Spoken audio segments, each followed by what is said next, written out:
DJ PK, and it's time to welcome Tim Brando back to the show. Fox Sports college football and basketball broadcaster. Tim, good morning. Good morning, fellas. Great to be with you. Thanks for having me. You caught our eye. You put out a list of the top 15 college football teams, and we saw BYU at 14, and it's a 12-team playoff, and that could put the Cougars on the outside looking in. A really good year, 3 years in a row. At 14, you're really good, but you're also on the outside looking in. Feel pretty strongly about that, or, hey, you got to put a list out, and there's not much separation, and who the heck knows? The latter portion of that statement. Listen, at this stage, when you're doing these, and I do them for, as I like to say in the business, blanks and giggles, okay? I do this for fun. I'm paid to call ball, not to predict ball, but I am into it like anybody else would be. And I used to do this when I had my daily radio show that was simulcasted on CBS Sports Network years ago, and I just sort of carried it over and kept doing it because it created conversation, which I love. And I sort of lost with the show, and I don't want to do what you guys do anymore. Trust me, I don't. But I did lose some of the, direct contact with fans, and this sort of enables that to happen. Now, a lot of it is toxic, and, that comes with the territory. But I do enjoy that, and I'm oftentimes told, hey, Tim, we do like it when you respond. Very few people in my business that do what I do will, respond on social media, and I like to do that if it's civil. And, this spawns conversation, helps get me excited for the start of the year. But to answer your question, any of those teams, I even put out an angry 8 for the schools that I left out of the top 15 because the fans that were really pissed after I put out the top 15 were those that I didn't have in there, like Michigan, like USC, like Alabama. And those teams clearly could have great years. Okay, I've looked at this. There's a false narrative out there that's being created by a bunch of ESPN propagandists that believe that they should stay at 16. This latest story that you guys are reading about in terms of, well, let's go to 20, but we'll call it 16 because we're gonna do a play-in.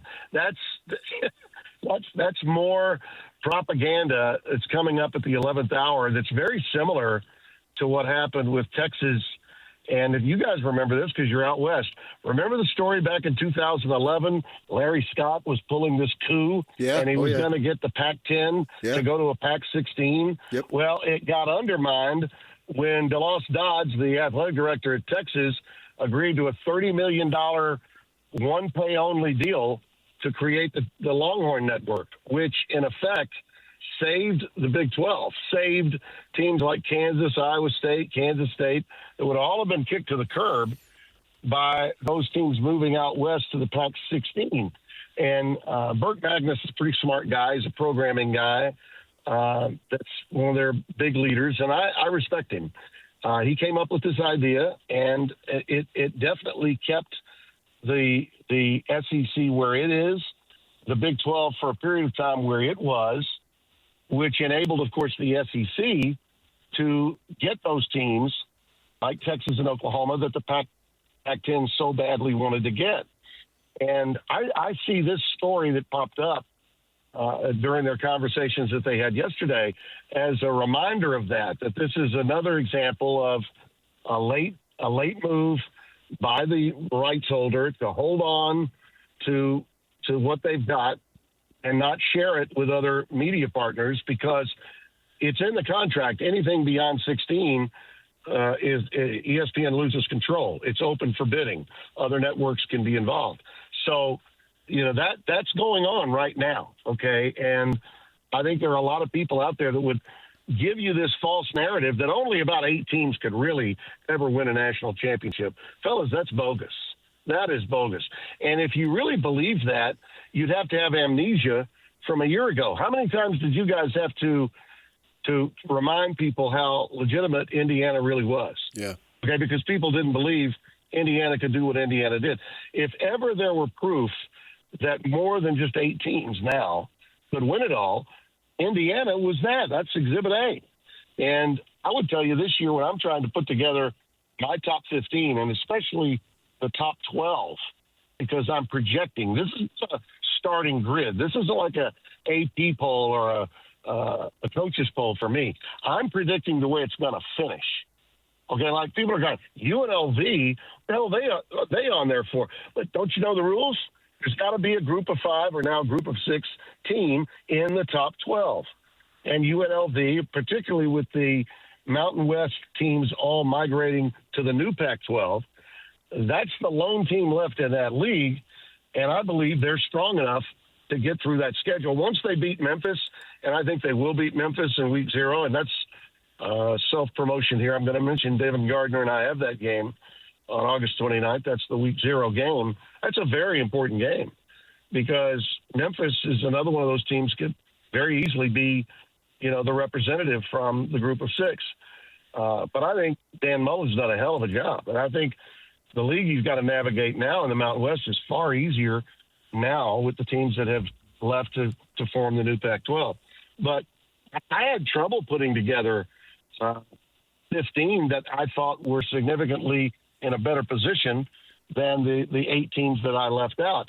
And most of it is schedule related. Most of it has to do with having the right schedule to go along with the proper pieces. So, listen, I think as many as 30 teams, maybe 35, think that they could make the field of 12. And I think of those 35 or so teams, as many as 15 could win the whole thing. I mean that. I mean it sincerely. With the roster changes year to year, with the NIL and portal all working in concert, we've already seen the justification for that philosophy. But the old guard, particularly at ESPN and its propagandists, many of them media members in the South that have a big voice, those writers that you see and hear from on a regular basis that are anti-Big Ten, anti-Tony Petitti, they want to have you believe that only watering down the regular season is so crucial. Well, that's just bogus now. Absolutely bogus. The regular season would only be incentivized if we had 24 teams. I thought it was a good idea when it was first mentioned. And now you see everybody else within college football is on board with this, with the exception of who? Greg Sankey and the SEC. There's a reason for that. And that's the reason why this 11th hour move to we're going to have a 20-team format, but we're only calling it 16. Well, if it were 20, really 20, then ESPN would lose its rights that it holds right now under the 12-team format till 2032. That's the issue here. Got to follow the money, fellas.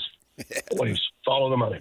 That's for sure. I think the Big 12 needs that expansion because they haven't had a second team in, and that is something that needs to happen. We'll see if it happens this year. Yeah, they're good teams. Yeah, they're good teams. I mean, BYU is a really good team. I would have BYU in the top 12 if not for the fact the Notre Dame game is there. Now, that is a great opportunity for BYU. Okay, and if I'm proven to be wrong, it's because they beat Notre Dame. But that's a tough ask. Yeah. Notre Dame, in my opinion, has the second best roster in college football. Oregon's got the best roster. But here's the issue for Oregon. They got 2 coordinators gone. Okay? That's the thing that separates Indiana for me, even though Josh Hoover is certainly not Fernando Mendoza, and he's certainly not Dante Moore either. But you know what? He's got the same coordinator. Signetti keeps that staff together. I mean, they all know their roles. Anybody thinking Indiana was a one-shot wonder, you're out of your mind. That program is as strong in my mind as any one of the blue bloods that's out there. And if their name was Ohio State, Georgia, Texas, Alabama, or Notre Dame, they would be ranked preseason number 1. They're not, only because their brand obviously still isn't significant enough to warrant that. But I mean, are we going to just believe the brand name propagandists, or are we going to let our eyes lie to us? I mean, Indiana's really, really good. Defense returns pretty much intact. And from an offensive standpoint, the line is going to be good through the portal. They handle that. Good running backs. Josh Hoover, who turned it over a lot last year, won't have to win the games by himself now because he's got good runners and a plethora of wide receivers probably as good as any other than Oregon's in college football. We're joined right now by Tim Brando, Fox Sports college football and basketball broadcaster. Are there going to be any limits? Do you see the CBA, a collective bargaining agreement, coming? Do you see Congress passing anything that would limit the money? Or do you think the money just keeps going? It's capitalism, and here we are. Well, I think that if that bill had gotten to the Senate floor last Friday, I think it had a chance of passing. Now, the question will be when they come back, when they reconvene in September, after we get close to we're even closer to the midterms. People are thinking, well, they've got so much other stuff, they might not get to it. I think they're going to get to it. Two major reasons why. One, you've got those branches of government still on the Republican side. It matters more to the Republican side because their senators and their congressmen are all big-time college football fans. And the president is a big-time sports fan. College football is certainly very much a part of that fandom that he so loves. And I think the fact that you had Senator Cantwell on the Democratic side to make this at least a bipartisan bill, there is some Democratic support for it. If they don't get there, and if there are other things going on that are much greater importance, we don't know what's going to happen, obviously, with a number of these other issues that are out there between now and September. But if they don't get it done, then collective bargaining has got to be the answer. Okay, and it's going to be up to the commissioners to understand that they have to work together to make that work. And I was encouraged to see both the Big Ten and the SEC find a way to make this work with some amendments that were made to the bill. And there may be a couple of more wrinkles between now and September to that bill. But if they don't, then you've got to have a CBA. Some form of exemptions have to be there for them to be able to regulate the way they like. But I think the bill's got more legs than a lot of other people that you might talk to believe. When do you think the expansion of the playoff will be implemented? Oh, immediately. Next year in 27. If the playoff is expanded to 20, it's going to happen right away. We'll know by December 1, okay, by the end of the year.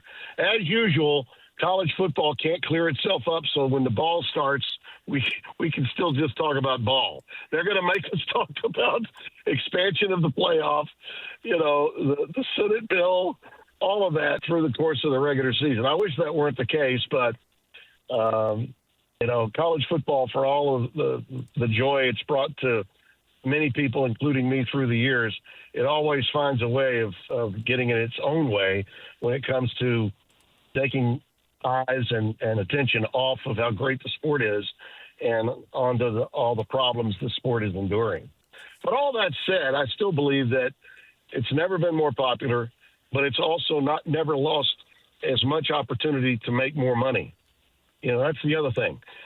By the way, this talk about 16 going into 20 with one rights holder, you're not hearing anything about changing the calendar. You're not hearing anything about, what they can do in terms of ending this thing around January 8th and not January the 25th. And you can bet if ESPN were to convince them to hold on to this 16 versus 20 concept, we can't call it 20 because if we do, we lose the rights.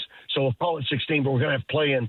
If that were to happen, we're still going to have the games up against NFL playoff games. ESPN will still be taking about 40% of its inventory and handing it off to Turner because Turner needs to make money for the cable rights to continue to get the money that they get from their subscribers. After they lost the NBA, they were in dire need. So they put all the games that no one watches in the playoffs on Turner because ESPN doesn't want to absorb the ratings defeats that you absorb when you go up against playoff games, wild card games in the NFL. See, that's a crime. And college football would allow itself to have some of its biggest games on opposite NFL games at the end of the regular season and the start of the postseason. Stupid. Absolutely stupid. And they leave a lot of money on the table as a result. I think they'll go to 24 because they're going to see how much money they're missing out on if they don't.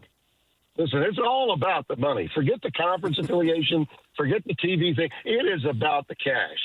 And they're going to be losing a lot of potential revenue and revenue streams if they don't go to 24. And by the way, without regulation, without any work from the Senate to get this bill passed through, that money's just going to continue to escalate. And eventually the well runs dry, fellas. It runs dry. They need the 24 to exist. That's just the bottom line. Tim Brando, Fox Sports, joining us. Kyle Whittingham going to Michigan has obviously been a big story here. Everyone's curious how much they're going to win. They have a non-conference game with Oklahoma, who's in the playoff. They play Indiana and Ohio State. And I'm leaving somebody out. They got another big game. Oregon. They go to Oregon in November. Oregon, yeah. So those are four massive games, and there's still good teams like Iowa. Maybe Penn State bounces back. How much do you think they're going to win? What does Michigan's season look like? I don't think it's going to go well. I don't. I think Kyle is going to find out how different it is to be in a program that is microscopic by its fans and by media all the time. At Utah, he had total control. Total control. You guys know that. You were around it. He was very comfortable with it.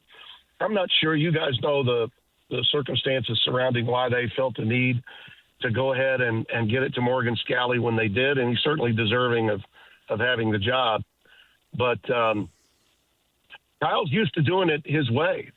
And Michigan is such a huge program, it can engulf you.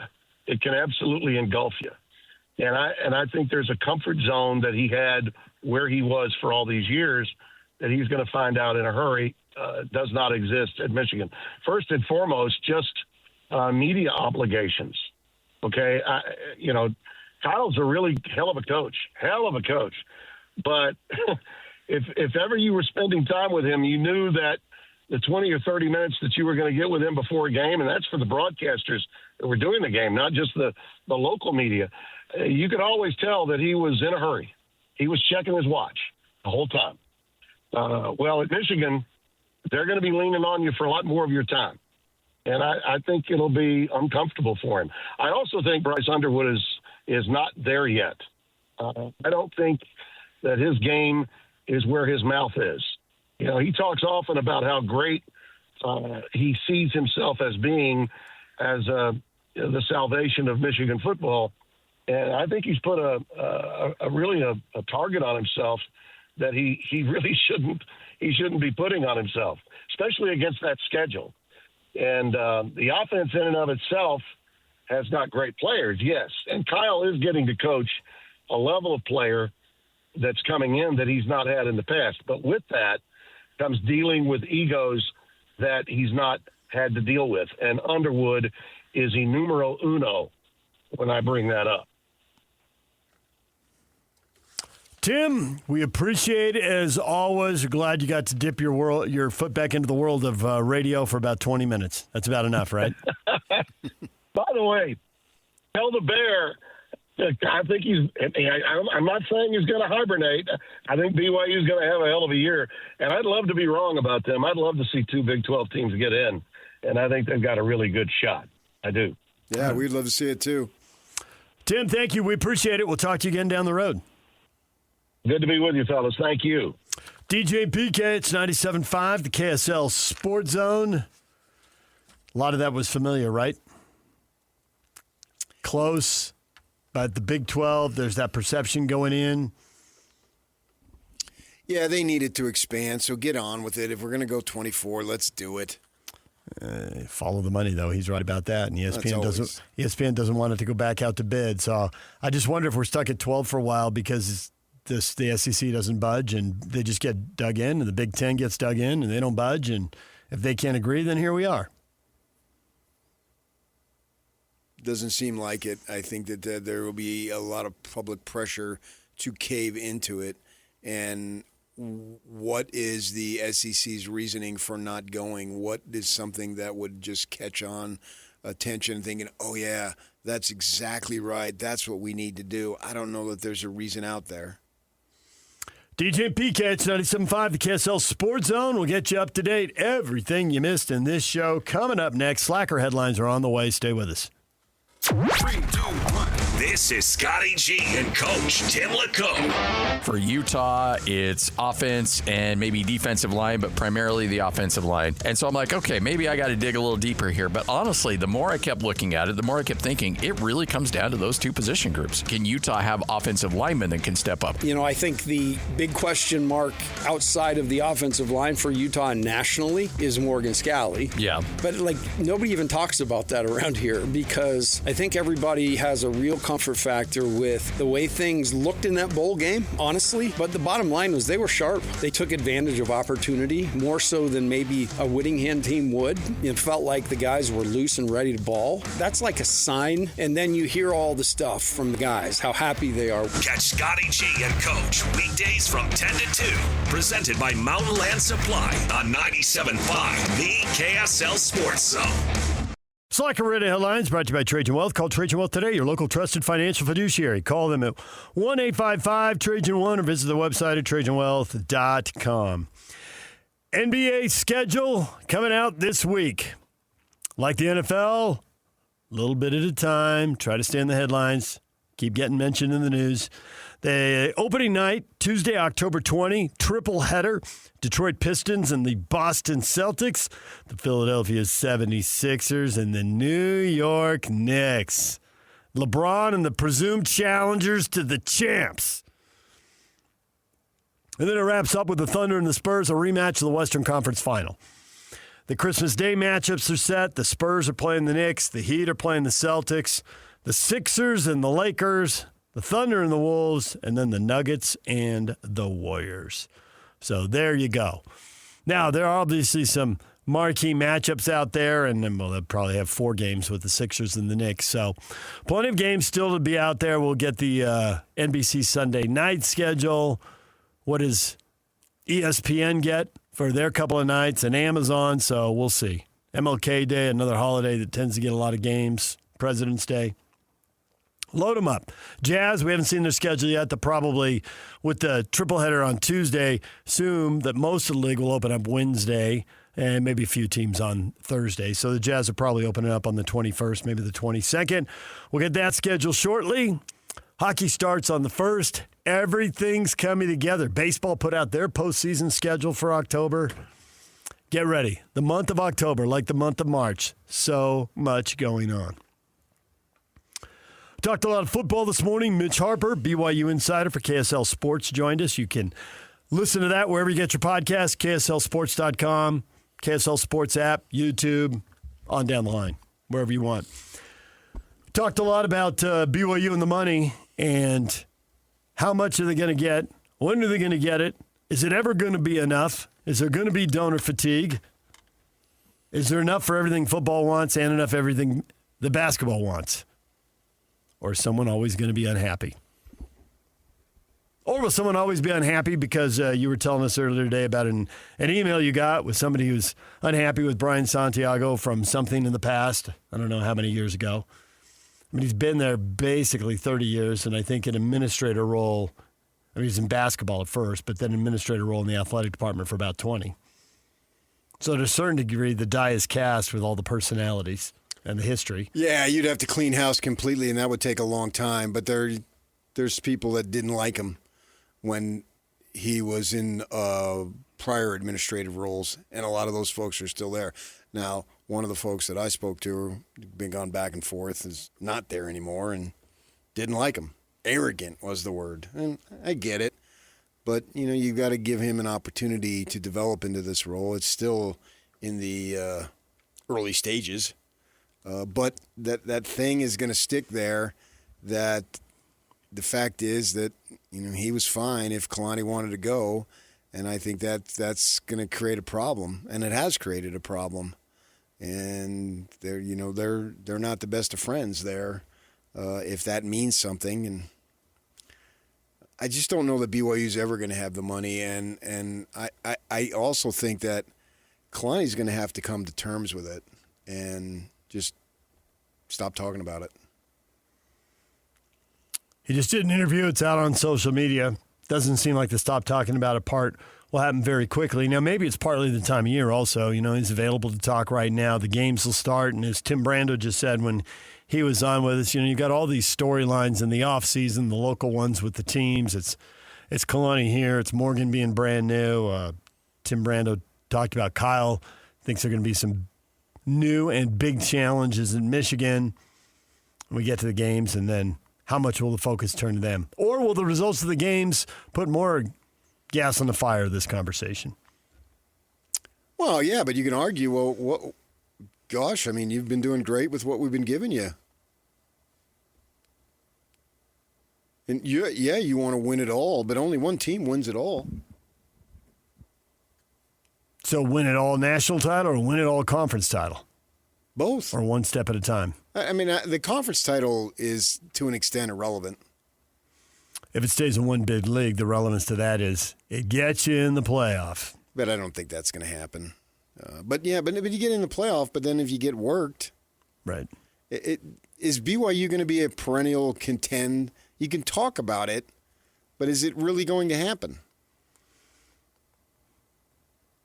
Wouldn't bet on it. Seen some unusual things in football lately, but I still also see a lot of Ohio State and Michigan, and I mean Notre Dame's top 5, and that's decades of that. He's talking about, well, we're not talking about competing with Texas Tech. We want to compete with all these other teams in the conference. Okay, but we want to compete at a national level.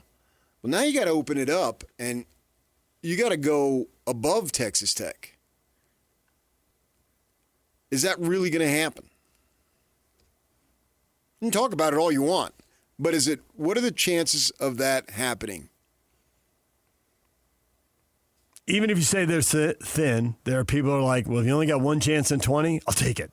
One chance in 50. I mean, so much of sports comes back to hope because the results so often, and you can go back, type in list of whatever big-time program you want.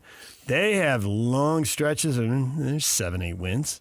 It happens to everybody. I mean, Texas got a lot of money and a lot of tradition and a lot of talent in state. They've had plenty of 7 and 8 win seasons. This whole notion that you're going to go to the top and you're going to stay there,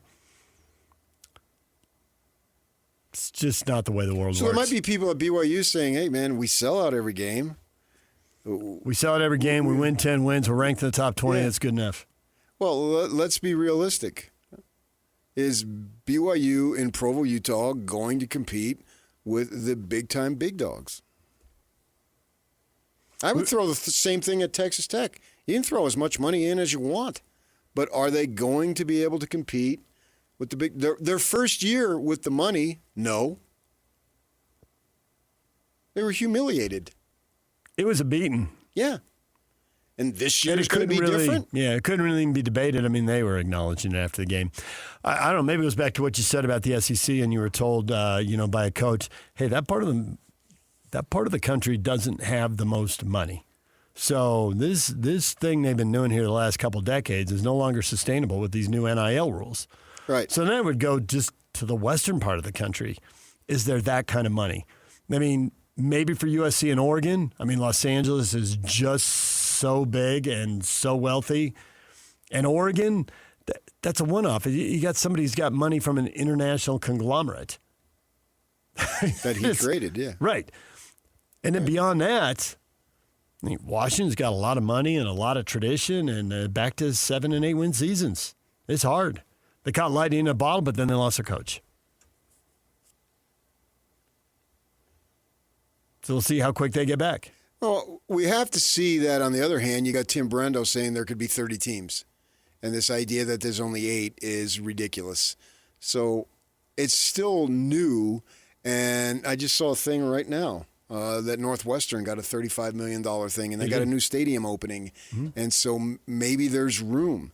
Maybe this will be a game changer, and somebody like a BYU can go into. If BYU was more of a, if it wasn't a religious institution and a place where, 95% of the people of the same faith. It's still, it takes a different kind of kid to want to go there.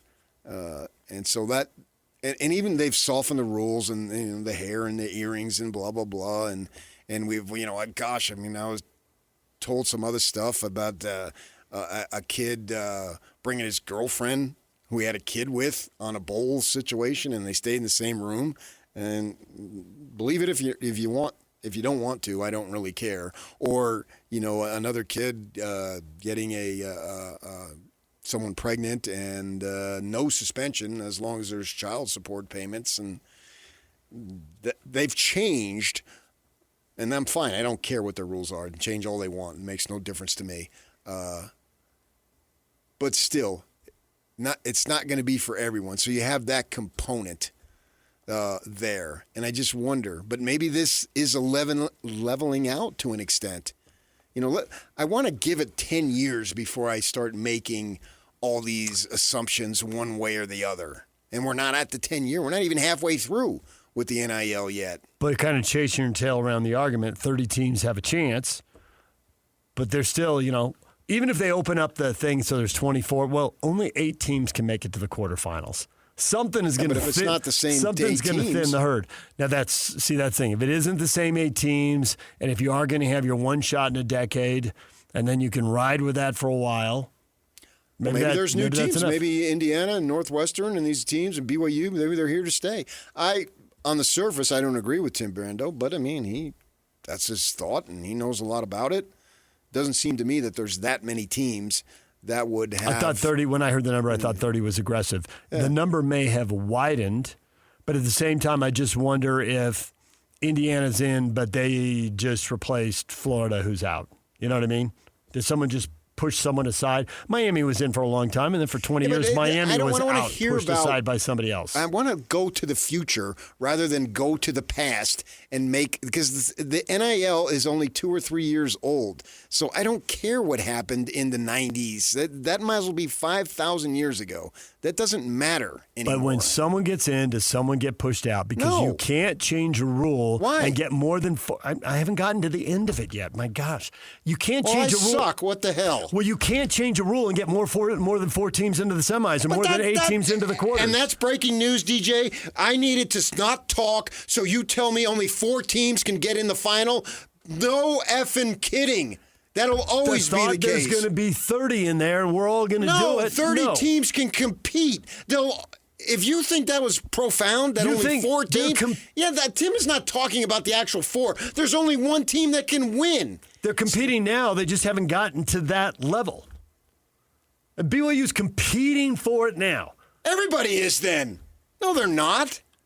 They're not competing for what? They're sitting at 10-2. They're trying to be one of the best teams in the country. They're getting very close. That's close. So now was there's Utah. a line at 12. So was Utah. Yes, but we're talking about BYU. But you're right. Utah is too. So you can say there's 30. You can increase the playoffs, but there's still you're going to get squeezed at the end. And is that good enough? Well, everybody's going to get squeezed at the end except 1 team. That's not breaking news. So is that good enough? The idea is what good enough? Yeah, that 30 teams go into the season thinking they have a chance. That's what Tim is talking about. He's not talking about the actual statistics of it goes to 8 to 4 to 2 to 1. Duh. That's not what he's saying. He's talking about 30 teams at the start of the season believe that they have, and then the widespread conversation, the ESPN game days and the Fox Big Noon and all that stuff. They're actually believing there's this national sentiment that, 30 teams, we don't really know. That's what Tim is, the concept of 30 teams, not the literal application of the playoff brackets. That's what he's saying. That's at least the way I took it, and can we get to that point? If we can get to that point, that'll be great.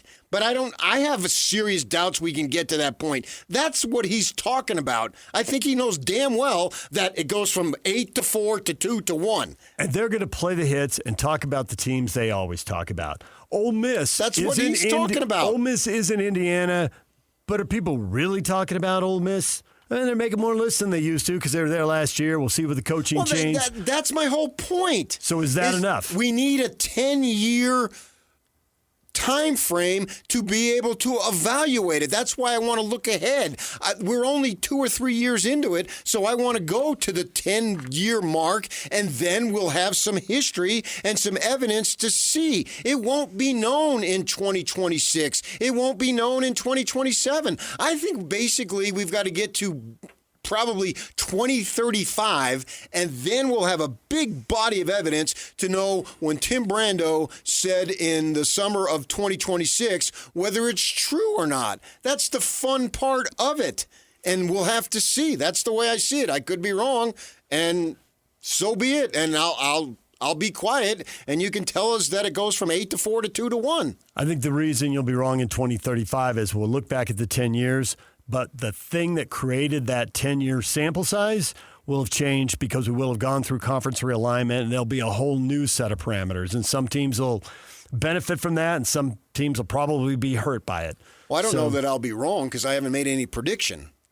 I don't think so. I don't think that we'll see significant change and the umbrella will be cast way bigger and we will have 20. I would even say 15. Could I even go 15? I think it would be great for the sport because I've said for me personally, when we get to November, I sort of get burned out on it at that point because, yeah, it's the same teams. And good on Indiana. Who wasn't rooting for Indiana last year? It's something fresh. It's something different.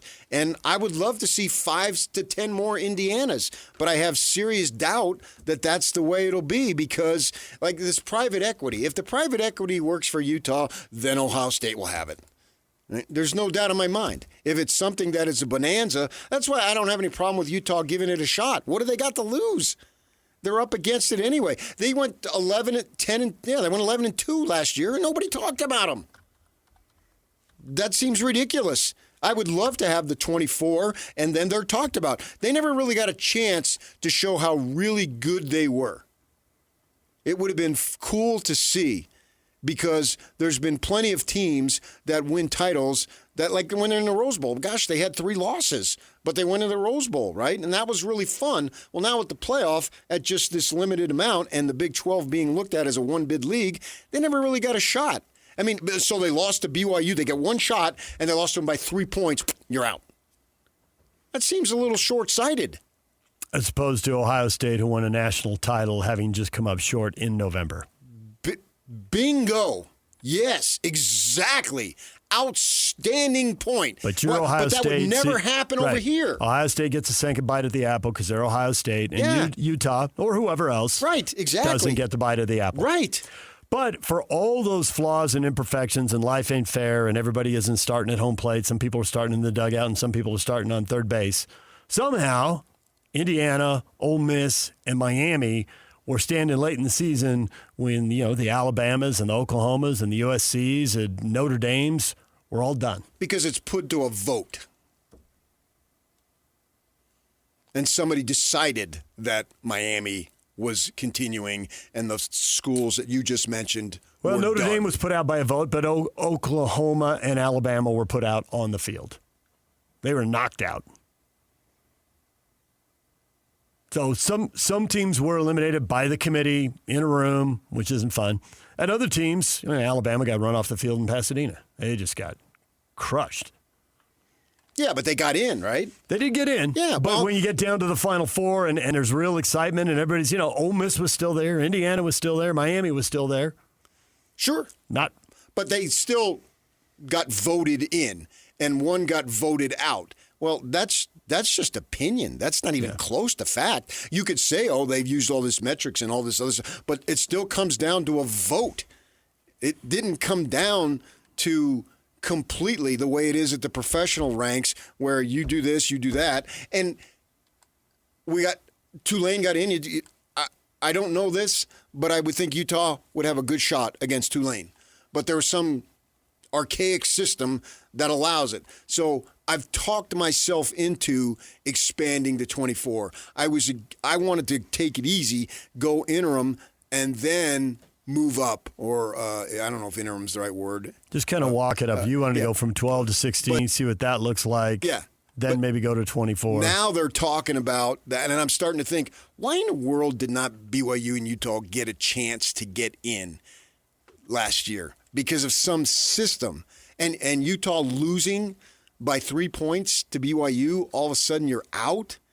I mean, somebody's there. Every game there's a winner and a loser. And do we really know that BYU was much better? Now, they beat them, good for them. And that should count for something. But it didn't count for enough. But we see in the NFL when teams play a second and a third time, you get a different result. And if we expand it, and I assume this is what Tim is talking about, when it's expanded to 24, then that will broaden the foundation of legitimacy of teams who have that chance. I don't know. I hope when we get to 2025, I think it would be good for the sport if there were more teams and we didn't have, well, it's just going to be the same. We'll just pass it around a little bit here. The Big Ten did have a proposal, and it got shouted down, and it's largely gone away, although who's to say it couldn't be resurrected, that with the 2014 playoff, the Power Four leagues would each get 4 teams in. There wouldn't be a committee picking it. You would have to finish in the top 4 in the standings, and you'd be in. And I think they had 2 spots for the G5 and then 1 for Notre Dame if they met some big. Right. So they would have the committee down to just picking 5 of the 24 teams. And you'd have 19 teams with a chance to play their win. That. Maybe that gets resurrected. I thought there were some bonuses to that, but that died pretty quickly. And they also had conference championship weeks with, triple headers for every conference. And 6 teams playing for the 4 spots. They had a whole thing. I realize there's got to be a committee because you've got to start the brackets.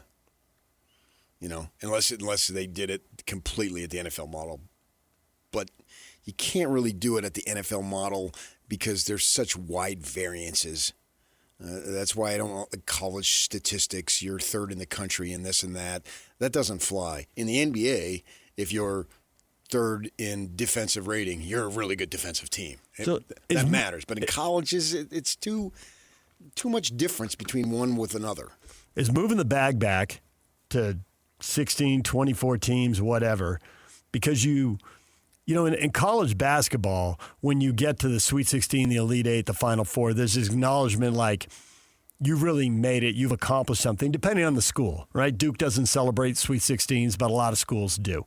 And there are other teams that celebrate Final Fours, but they can't really win titles. And so when we get to that in football, is that going to be good enough? If you're BYU or Utah and you're able to get to an 8, is that going to be good enough? We feel like we're the big boys, or is it just moving the bag back and now they need more money so they can go get to a semi, to a final, to a title game? I think if you build on it, yes. So then it won't be good enough. You'll be expected to build on it. Well, it's the Phil Mickelson theory. If you are knocking on the door of a major 7 times and then you get it, yeah. And Phil proved that.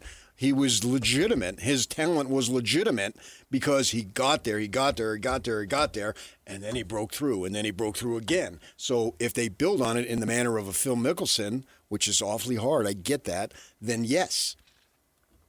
Your feedback next. Stay with us. Join Scotty G and the Coach Friday, 10 to 2. Tim Dahle Mazda, 10785 South Auto Mall Drive in Sandy. Question of the morning. Why doesn't BYU give the football program more money? Man, the Utes and Aggies are enjoying this.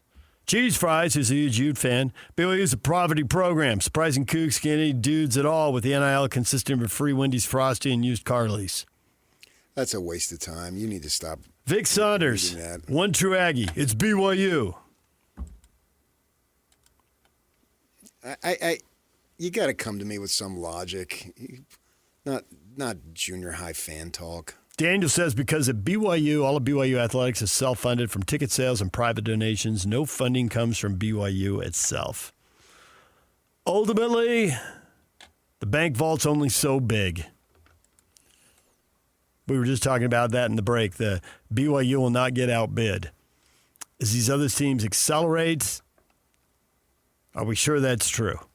Well, Santiago said that was a misquote, which I don't believe, but that's what he said. He told us I didn't get a chance to interview him this year because I was on break down in Dallas. But when I interviewed him 2 years ago and I questioned him on it, he said that was a misquote. So I think they will get outbid. In some cases, they won't get outbid. In some cases, they'll be the highest bidder. In other cases, they won't be. I mean, I got hooked up with a gal golfing randomly, and she played at BYU, and she's really good, and she's non-LDS. I said, why'd you go there? And they gave me the most. It was fun to play with her as she kicked the crap out of me. It was really good. Tyson, they'll give the football program more money once they see the impact a lack of money has in the win-loss column.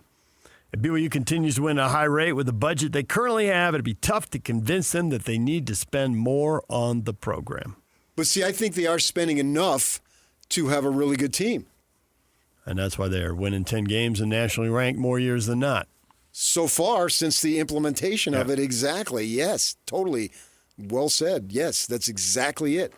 It's 2 of 3 in the Big 12, which is really the NIL era. It's 4 of 6 if you go back a little further to where he really gets it rolling. He wants it more. I think there might be a chasm there between what he wants and what they're willing to give. We'll see.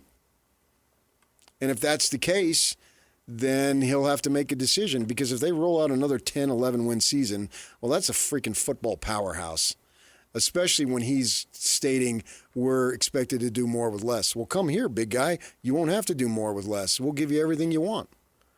DJ and PK, we're out of time. Scotty G and the coach Tim Lacombe coming up next right here on The Zone.